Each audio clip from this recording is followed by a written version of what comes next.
Bueno, yo no estaba en esos inicios, pero según cuentan, o sea, sí tengo bastante información y sé por dónde fueron. Obviamente había muy poca credibilidad y había mucha exceptividad, ¿verdad? Eh, em, no cos- Costó mucho crear las condiciones necesarias para que de alguna manera se empezara a creer que esto podía terminar. De hecho, muchas de las cosas que se comentaban en aquella época, me estoy refiriendo a años 85, 87. eh, yo vengo al país de regreso después de mi maestría en el 89, todavía ahí, o sea, costó muchísimo el empezar a pensar dentro del sector empresarial que esto podía terminar. Y bueno, ¿Cuáles hubieron, eran las yo creo que, desconfianzas o las discrepancias? ¿Por qué no había esa porque yo credibilidad en la siento que de alguna manera hubieron algunos intentos que terminaron eh, cayéndose por algunos secuestros dentro del sector empresarial que hubieron, eh, por algunas acciones bélicas que hubieron también, y eso dinamitó los procesos posibles. Entonces, cuando se avanzaba por un lado, se desplomaba por el otro, ¿verdad? Y muchas veces las negociaciones son así, pero en este caso habían vidas humanas que todavía el sector empresarial yo creo que se duele mucho de que esto no se reconozca a un nivel más importante, ¿verdad? Porque vemos muchos casos, por ejemplo, de exmilitares, vemos muchos casos de que la población la emprende contra gente, pues, de exfuncionarios o exmilitares, ¿verdad? Y no vemos eh, la misma fuerza, la misma motivación para emprenderla contra, porque si va a ser así, pues hay que emprenderla contra los dos lados, ex guerrilleros, ex comandantes. Entonces yo siento que eso ha generado una desmotivación en el sector privado. Yo muchas veces lo que pienso realmente es, miren, démosle vuelta a la página, empecemos este mundo nuevo. O sea, de alguna manera, esto ya pasó. eh, a los jóvenes, lo comentábamos antes con usted, eh, les interesa poco, aunque se lo pongamos fácil, pero les interesa poco, porque ellos lo que quieren es, hey, eso ya pasó hace años, yo ni lo viví, ¿qué les pasa? O sea, yo lo que quiero es tener una vida para adelante. Entonces, un poco por ahí, yo no estoy diciendo que se nos olvide, porque el que olvida o el que no sabe la historia, rapidito regresa, y no queremos regresar a eso. Yo siento que hay cosas que sí tenemos que, de alguna manera, darle vuelta a la hoja y empezar a hacer cosas distintas, definitivamente. eh, sabiendo todo lo que ocurrió, víctimas de todos lados? Yo personalmente creo que sí hubieron algunas personalidades con credibilidad a las que se les convenció de que esto podía ser un nuevo movimiento formal, serio, en donde sí podía empezar a soñarse con una Guatemala en paz. Eh, ¿Qué personalidad? yo creo que hubieron personalidades importantes como puede ser un Richard Aikenhead, Mm, o sea, personalidades dentro del mismo sector empresarial que trabajaron muy fuertemente en esto. eh, y de ahí obviamente hay algunos empresarios ex de CACIF, porque ya, o sea, ya no estaban en CACIF, digamos, en los años que se firmó, pero sí fueron parte importante en los años que se estuvo construyendo esta credibilidad. Eh, ¿A quién más podemos citar ahí yo, que haya po- yo, jugado ese papel tan importante para que el sector sí, empresarial? yo creo que hubieron varios empresarios que realmente hicieron esto posible. Puedo mencionar a un Edgar Heinemann, que hoy todavía es parte de Fundesa. Ajá. Eh, puedo Vamos a mencionar, entrevistar. perdón, Lo vamos a entrevistar y también a sí, yo creo que, mencionarlo yo creo ahí. que sí. Eh, puedo- Se me ocurre un Pedro Miguel Lamport, Peter Lamport, Juan Luis Bosch también, mi hermano. Eh, hubieron, creo, liderazgos muy, eh, con una mística muy clara de lo que ellos querían y creían que Guatemala debería y podía hacer.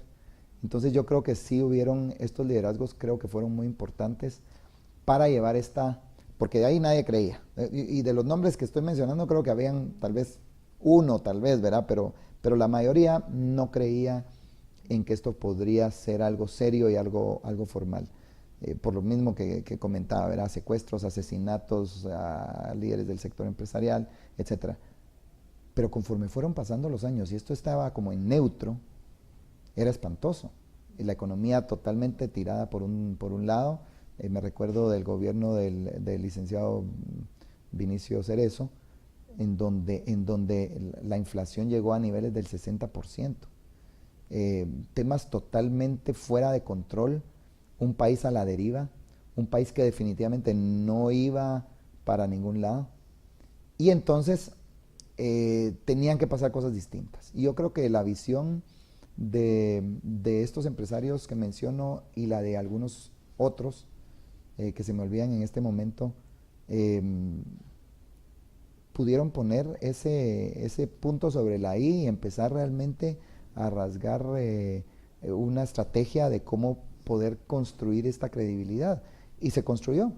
Y se construyó durante años, porque yo me recuerdo, o sea, tal vez desde el 85 hasta el 92, fue construcción de credibilidad, 93, 94, y ya decían, no hombre, pero si la guerra ya se terminó, sí, pero no hemos firmado nada. Y entonces, ya después obviamente con el liderazgo del presidente Arzú, pues no, miren, esto se tiene que firmar y esto tiene que pasar, y entonces empezaron a pasar algunas otras cosas hasta que se llegó a la firma. Pero creo que sí hay líderes y creo que sí voy a mencionar también la palabra de héroes nacionales que están en el anonimato y que por ellos fue y por sus viajes, por su presencia, por su liderazgo, por su credibilidad, porque son líderes realmente guatemaltecos de verdad y que dieron mucho al país. Por eso creo que se firmó la paz, por eso creo que llegó la credibilidad y por eso al final pues tuvimos una firma de un documento muy importante que, si bien es cierto los gobernantes no le han dado el peso que tiene, y que ya seguro hablaremos de eso más adelante, pero hay líderes y hay héroes en ese proceso. ¿Y para usted cuál de esos acuerdos o uno de los más relevantes, digamos, Bueno, obviamente uno es que se terminó el conflicto, ¿verdad? O sea, de alguna manera el conflicto armado, o sea, el estar, el fin de la guerra. Eso creo que es un tema que nos marca realmente a todos. Cuando la guerra quiso venirse a la ciudad, yo me recuerdo, o sea, el vivir en... que lo vivimos muy poquito los guatemaltecos, eso es muy cierto, pero sí lo vivimos algo. Y hubieron como episodios aislados, pero episodios al fin, que los vivimos. Y eso nos marcó a todos los de esa edad. Yo me recuerdo, nosotros, mi familia vivía acá en la zona 10 de la ciudad capital y estos bombazos que hubieron en algún momento, o sea, los vidrios estar ahí, ver cómo la mamá se volvía loca, empezaba a llamar por teléfono para ver qué había pasado, el teléfono, no había luz, con 3 niños chiquitos, o sea, como que uno llegaba a sentirse un poco solo y hasta con miedo. O sea, ¿qué pasó? ¿Y por qué temblaba toda la casa y los vidrios? Yo creo que el que se haya terminado eso, pero no solo terminado, sino el que haya una claridad y una seguridad de que eso no va a volver a pasar, eso lo mueve a uno y le toca a uno. O sea, sí lo cambia a uno, su visión, su mentalidad, el poder salir tranquilo, eso definitivamente nos tocó a todos. Yo creo que esas cosas fueron importantes. Y obviamente ya con la pregunta concreta, yo creo que hubieron dos temas fundamentales. Uno, creo que el asunto de hablar del crecimiento económico, para nosotros obviamente en la parte empresarial es importantísimo. Del acuerdo económico, exactamente, que al final resumirlo muy rápidamente, es ese crecimiento del 6%. De la economía. Lo que pasa ahí es de que tienen que pasar muchas cosas para que eso se pueda dar. pero eso creo que fue muy importante para nosotros y obviamente el hecho del resguardo de toda la infraestructura y esto y lo otro, pero ya son otras cosas. Usted, en el entorno... Yo creo que todas las cosas llegan a un momento en el que yo creo que también, bueno, llegan a un momento en el que ya dijeron, ya hicieron, ya pasaron por esas cosas. Hay un montón de cosas que ya se hicieron y no funcionaron. Hay otras que se hicieron y medio funcionaron, pero no llegaron a funcionar como se pensaba. O sea, las estrategias ya están dadas, ya se conoce la gente. Y por el otro lado, ya se trató de hacer algo que fracasó. Y entonces se llegó a un momento en el que había un neutro completo, porque había una victoria militar, pero no había una victoria realmente social y económica, creo yo. Todavía la gente vivía en un ambiente en el que, bueno, sí, pero todavía no, y, o sea, como que uno está en neutro, y eso para un país es terrible. ¿Y usted qué le contestaría a la gente que dice que ustedes eran los que incidían en el ejército? O que usaron al ejército para que era un instrumento yo creo que, bueno, okay, lo que contestaría es de que no saben lo que están diciendo, pero tal vez hay un tema que yo entiendo por qué dicen eso, y es un asunto en el que obviamente cuando uno está tratando de invertir, porque aquí la inversión, y eso fue lo que yo siento que fue diferente a países como El Salvador y Nicaragua, los empresarios del país no se fueron, se quedaron acá. Incluso cuando a nosotros nos habló un tío, un familiar, y nos puso sobre la mesa, yo era pequeño pues, y yo solo miraba pasar ahí, sí que miraba pasar los argumentos de un lado para el otro, pero en mi casa se llegó a hablar de por qué no nos vamos.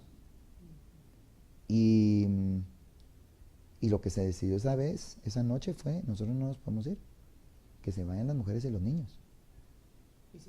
Y mi mamá decidió, si ustedes no se van, yo no me voy a mover de aquí, nunca. Y mis hijos tampoco, porque ellos se van a quedar conmigo. Entonces, y yo siento que esas pláticas fueron un poco como que en todas las familias guatemaltecas, porque llegó un momento que sí realmente el país estaba a la deriva. Y es muy triste, pues, pero a lo que voy es que la decisión se tomó ni siquiera por estrategia, sino que de forma aislada, pero todas las familias fueron acordando el tema de no irse, y eso creo que para el país fue fundamental. Y para la democracia que hoy gozamos, fue fundamental. Yo creería que ahí empiezo a tal vez tratar de contestar la pregunta, o sea, ¿cómo nos quedamos? Entonces, o cómo se quedaron, o cómo se quedó la mayoría de empresarios, esa decisión de quedarse, creo que sí presionó, digamos, a la parte militar a decir, miren, no presionó, pero miren, tenemos el apoyo, porque obviamente se están quedando, tenemos algo que defender. Y estoy hablando de las fincas, de las inversiones, de las industrias, o sea, la gente no se fue, los empresarios no nos fuimos. Y yo creo que eso es muy importante porque tenían algo, estaban diciendo, miren, nosotros tenemos mucho que perder si nos vamos y no estamos dispuestos a hacerlo. Obviamente yo me recuerdo de los líderes empresariales más adultos, cuando comentan que en Guatemala lo que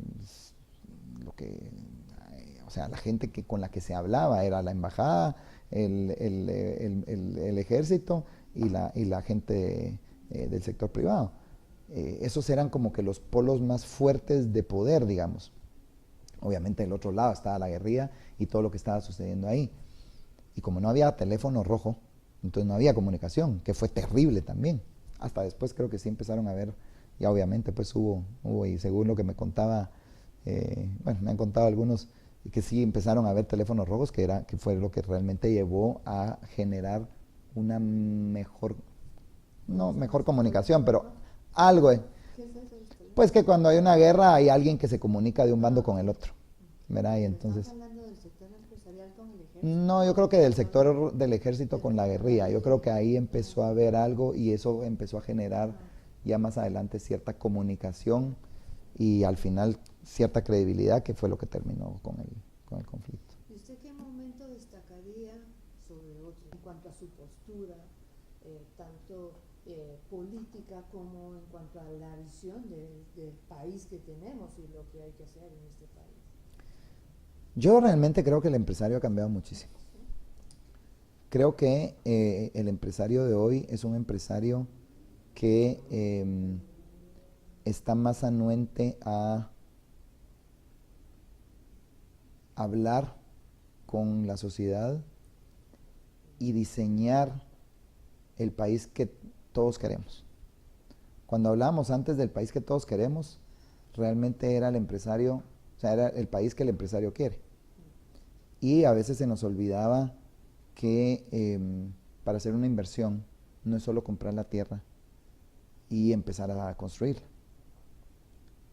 Hoy el empresario sabe que tiene que comprar la tierra, sabe que tiene que construirla, pero también ha leído muchas cosas y se ha preparado muchísimo mejor. Entonces sabe que si alrededor de esa tierra y de esa construcción que él está a punto de hacer no hay una paz social, o no, por decirlo muy a lo chapín, no salpica ese positivismo de esa inversión, entonces tarde o temprano la inversión se va a ver de alguna manera amenazada con diferentes temas. Puede ser amenaza de una pobreza muy fuerte alrededor, y empiezan con amenazas sociales. Pueden ser amenazas incluso legales, ¿verdad? Por la inseguridad legal que pueda existir. Hablo de los 169 o hablo de incluso de la preocupación que existe con el mismo tema de la propiedad privada, que para nosotros los empresarios eso es vital, ¿verdad? Es como la Biblia. Y ahí es en donde descansan, claro, y es donde descansa mucho de nuestra tranquilidad. La Biblia para nosotros es la Constitución de la República, pues, pero al final esa Constitución está muy bonita y todo, pero cuando uno va al campo y hace la inversión, también tiene que ver con que esa Constitución sea ejecutada y esas leyes sean realmente las que están en el ambiente, porque muchas veces como que se nos olvida a algunos que hay una Constitución y que hay unas leyes que se deben de respetar. Pero yo creo que el país, o sea, al final yo creo que sí, el empresario ha podido entender que no está solo y que sí hay muchas cosas que tiene él que cambiar en su mente de que no estamos viviendo en un lugar en donde todos somos y estamos en la misma capacidad. Entonces sí hay diferencia en las sociedades, hay diferentes niveles socioeconómicos y uno está para hacer la inversión, pero también para tratar de que en el área haya una paz social, decía yo, pero también que haya un bienestar. Yo creo que ese es el punto más importante. Y no lo decimos nosotros nada más, gente de afuera, expertos, hay varios que han venido, incluso a ENADE, y que nos han citado muchísimos ejemplos de cómo una empresa va a funcionar muchísimo mejor con un buen ambiente que con un ambiente mediocre al lado, o casi pues un ambiente malo al lado. Yo creo que centrarse en ese ámbito ha hecho una gran labor, ¿verdad? Todos los programas sociales que tienen que ver con, miren, para ser exitosos como empresarios, tenemos que ver que también lo que nos rodea, o sea, las comunidades, o sea, de alguna manera también se sientan exitosas. Eso ha cambiado mucho la mentalidad del empresario, creo yo.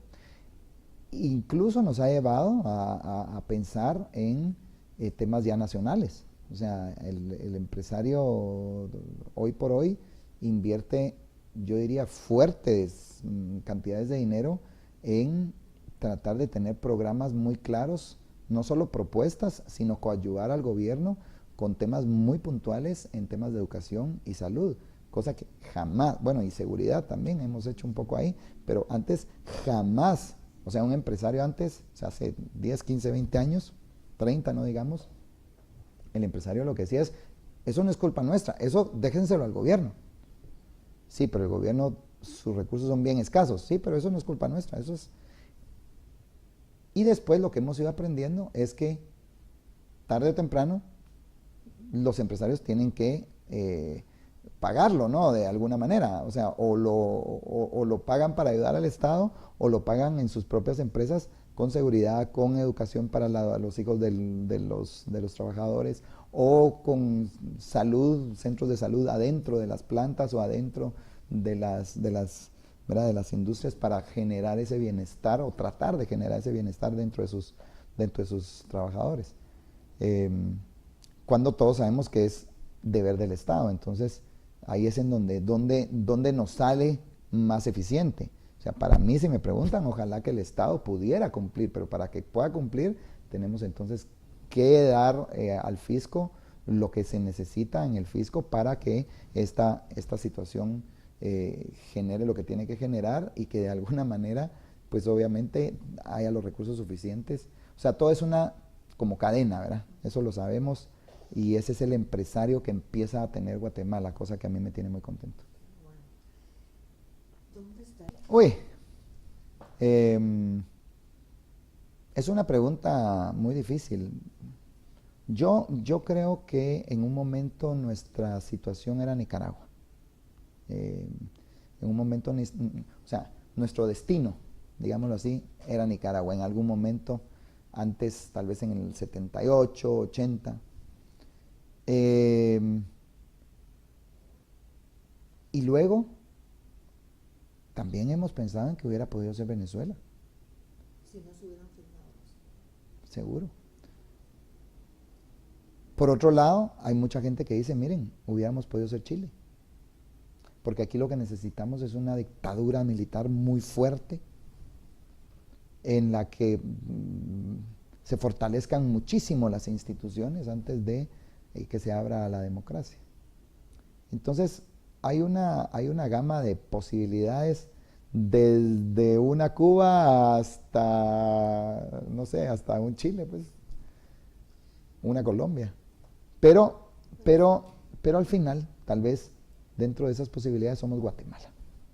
Y somos Guatemala porque los guatemaltecos, de un lado de un sector y de otro sector, y como sea, de derechas y de izquierdas, somos Guatemala porque nos hemos al final del día sentado a la mesa, hablado los problemas, tal vez muy presionados por lo que pueda pasar pero al final lo hemos hecho. Y al final nos pusimos de acuerdo. Y al final firmamos un documento. Y al final estamos como estamos. Creo que estamos mejor como hubiéramos podido estar. Estamos bastante mejor. Pero podríamos estar muchísimo mejor. Y hubiéramos podido estar muchísimo mejor si estos gobiernos, desde que se firmó la firma de la paz hasta el de ahora, pues hubieran tomado estos acuerdos como base para sus planes de gobierno. Eso a mí no me cabe la menor duda. Sin embargo, hemos visto realmente muy poco de eso, ¿verdad? Y eso es lo que nos tiene no un poco, sino bastante frustrados de que esto se firmó, costó sangre, sudor y lágrimas, y los gobiernos han llegado y no los toman en cuenta. Eso es muy preocupante y es una frustración muy grande como guatemaltecos después de haber, pues, obviamente, pasado por todo lo que pasamos. Bueno, ya con eso me contesta la otra pregunta, ¿por qué no se han cumplido? Sí, yo me recuerdo cuando yo fui presidente de CACIF, parte de la importancia de firmar el pacto fiscal en aquel momento era darle seguimiento a los acuerdos de paz. Pero, o sea, nosotros decíamos, nosotros sabemos que tenemos que de alguna manera acordar en fortalecer el fisco como empresarios, pero con eso tiene que haber una calidad de gasto, tiene que haber un presupuesto balanceado, tiene que haber un crecimiento económico del 6% en el PIB, y tienen que haber condiciones para seguir invirtiendo y seguir generando esto, porque esto tiene que ser una como bola de nieve, ¿no? Que va cada vez más y más grande. Las empresas más grandes y pagan más impuestos, y las empresas más grandes y pagan más impuestos, y más empresas, y más empresas. Y más personas profesionales también, porque no nos olvidemos, a veces en Guatemala, lo estamos viendo ahora hace poco, en un estudio que hicimos en Fundesa, el gran problema que tenemos es que si bien las empresas están pagando los impuestos, subirles más ISR empiezan a ahorcarlas. Y estamos a niveles de la OECD, de países de OCDE. Entonces, ¿qué hacemos? Y cuando buscamos y buscamos y buscamos, tenemos dos problemas. Uno, que tenemos un 70% de informalidad. O sea, hay 70% de los guatemaltecos que no pagan impuestos. Pero el segundo, que creo que es muy importante, es que hay solo un 7% de guatemaltecos que personalmente pagamos impuestos, cuando en Costa Rica ese número está alrededor de los 70%. En El Salvador anda por alrededor del 60%. Entonces sí creo que es muy importante empezar a tener barbas en remojo y ver qué están haciendo nuestros digamos, socios regionales con este tema. Y pasa por individualmente, sí tenemos que subirle la banderita ahí al asunto de cómo vamos a pagar, digamos, personalmente más impuestos para llevarle esos recursos al fisco. Eso es un tema que obviamente hay que hacer y es asignatura pendiente. Y desde su perspectiva, ¿cómo? No, muchas gracias por la oportunidad. Yo realmente, el primer mensaje es que tenemos país, y tenemos un país espectacular, un país, aunque si leemos el Twitter o si nos mantenemos en las redes sociales y si vemos las noticias y si leemos los periódicos, etcétera, nos entra una frustración y una desmotivación tremenda. Pero tal vez ahí yo insto también a los tuiteros, a los medios de comunicación también, a ser más propositivos y positivos. Yo creo que en el país sí están pasando muchas cosas buenas, sí están pasando muchas cosas positivas a las que tenemos que darles corretaje y a las que tenemos que darles su espacio importante, ¿verdad? Pero dicho lo anterior, yo creo que tenemos país, tenemos una democracia. Lo que pasó el año pasado es impensable que haya pasado eso en Guatemala, es impensable que haya pasado eso en un país, en cualquier país del mundo, y pasó en Guatemala. Y creo que eso es muy positivo. Ahora, obviamente, queremos más, y yo creo que en eso estamos, en cómo podemos ponernos de acuerdo, porque el querer más también sigue la cosa de que unos quieren más por allá, otros quieren más por allá. ¿Cómo podemos ponernos de acuerdo? Y cómo seguir queriendo más, pero entendiendo que hay ciertas bases que deberían de ser inquebrantables para que lo que se construya sea arriba de ciertas bases. Para mí la base es la Constitución, ya es un tema de la democracia.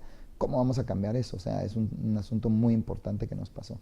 Y solo para terminar, yo decía el otro día que en los años 80, pues empezamos con la democracia. Y eso cambió al país. Y en los años 90 firmamos la paz. Y eso cambió al país también. Y en los años 2015, en el 2015, pasó lo que pasó en el país, que también es otro parteaguas, que tal vez no lo hemos terminado no hemos terminado de hacer no hemos terminado esa parte, pero es otro parteaguas que nos va a marcar de por vida. Entonces, hagámoslo bien y tratemos de que los funcionarios hagan bien su trabajo. Esta guerra contra la corrupción no puede darse un espacio de feriado, el guatemalteco. Tenemos que seguir muy pendientes y tenemos que hacer de Guatemala el país que se merece y que nos merecemos todos. ¿Pero un nuevo contrato o los acuerdos cree usted que deben ser significados para que logremos esto que todos anhelamos? Yo creo que el contrato es la Constitución, creo yo. Pero dentro de la Constitución obviamente hay acuerdos firmados que son muy importantes, como el tema de los acuerdos de paz. Ese acuerdo, lo que yo no entiendo es cómo los gobiernos no lo han agarrado, o sea, no lo toman y lo ponen como base para hacer su plan de gobierno. Creo que eso es vital, porque de ahí yo creería que cuando hablábamos de esas bases, los acuerdos son parte de esas bases. Y ya después, pues entonces, avanzar en este derrotero que es Guatemala. Lo que usted quiera decir, por favor, para terminar. No, yo creo que, por un lado, yo creo que tenemos país, eh, tenemos una democracia todavía incipiente, pero que se está fortaleciendo. Yo estoy impactado últimamente, viene el ENADE, que es el Encuentro Nacional de Empresarios, y con esa excusa hemos estado visitando a diferentes sectores. Hemos estado en Corte Suprema de Justicia, hemos estado, bueno, obviamente con el presidente, con funcionarios de gobierno, hemos estado con la jefa del Ministerio Público, y diferentes instituciones y diferentes liderazgos. Hemos estado con muchos líderes nuevos del sector privado que están empezando allá a entrar, con líderes de la sociedad civil. Y una cosa que me impacta y me sigue impactando es, número uno, el talento que tenemos. Tenemos un talento realmente, es todavía un secreto de los mejores guardados, pero tenemos un talento muy importante en el país, número uno. Y número dos, creo que esta nueva gama de empresarios que viene y de líderes también de la sociedad civil que vienen, se pueden compaginar y pueden hablar muchísimo más fácil que lo que lo hicimos quizá nosotros en el pasado. Hay muchísimas más cosas que los atan, denominadores comunes que los unen, y eso los lleva a ponerse en una posición distinta a la que nosotros posiblemente estuvimos, con menos distractores, porque obviamente el asunto incluso de la guerra y de los acuerdos de paz y cómo estaba eso, era un distractor muy fuerte, pero hoy ya no existe. Entonces es más fácil que haya esta comunicación, y obviamente la tecnología ayuda a que esa comunicación sea más fluida. Entonces yo creería que yo visualizo una Guatemala más próspera, una Guatemala en paz, y una Guatemala que invite también a la inversión. Y solo para terminar, hay muchos que se van buscando mejores oportunidades, muchos connacionales, pero por falta de oportunidad, no es por otra cosa. Entonces lo que nosotros tenemos que hacer en Guatemala es crearle la oportunidad a los jóvenes para que no vayan y busquen en otras latitudes o fuera de nuestras fronteras, sino que se queden acá. Y lo que necesitamos es generar esa estrategia para que ellos tengan esas oportunidades.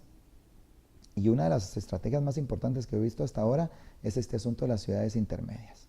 Porque el crear 8 o 9 polos de desarrollo diferentes a la ciudad capital, eso cambia completamente o cambiaría completamente el país. Obviamente para eso es infraestructura nueva, son 6.500 millones de dólares nuevos que tienen que invertirse en infraestructura para generar estas ciudades que ya hoy por hoy son ciudades, y si no les ponemos atención van a ser ciudades de aquí a 10 años, pero van a ser unas ciudades totalmente desordenadas.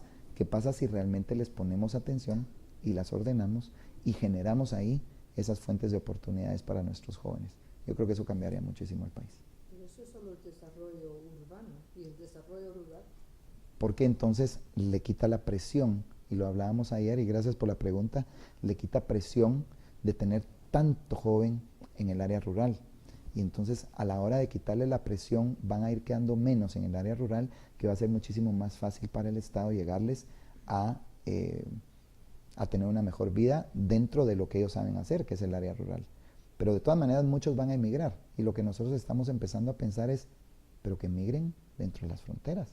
Si se va, a veces se va el mejor talento, o se van muy buenos talentos. Entonces, y otra cosa que hemos dicho es, a la hora de que se van, esa división de la familia es terrible para el guatemalteco. Entonces, pero si se van dentro de las fronteras, es muchísimo más fácil accesar. El otro día hablábamos de que una carretera de puerto a puerto nos haría, o sea, una carretera, obviamente con sus vías a niveles del 2016, nos haría estar de un puerto a otro en 2 horas y media. Eso hoy no existe. Se hacen más de, 8 horas, 9, 10 horas sin tráfico.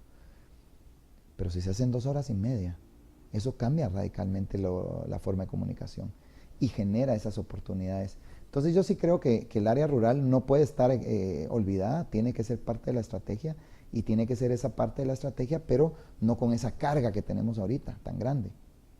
tienen que haber menos y va a ser muchísimo más fácil, creo yo, accesarlos. Muchas gracias, señor.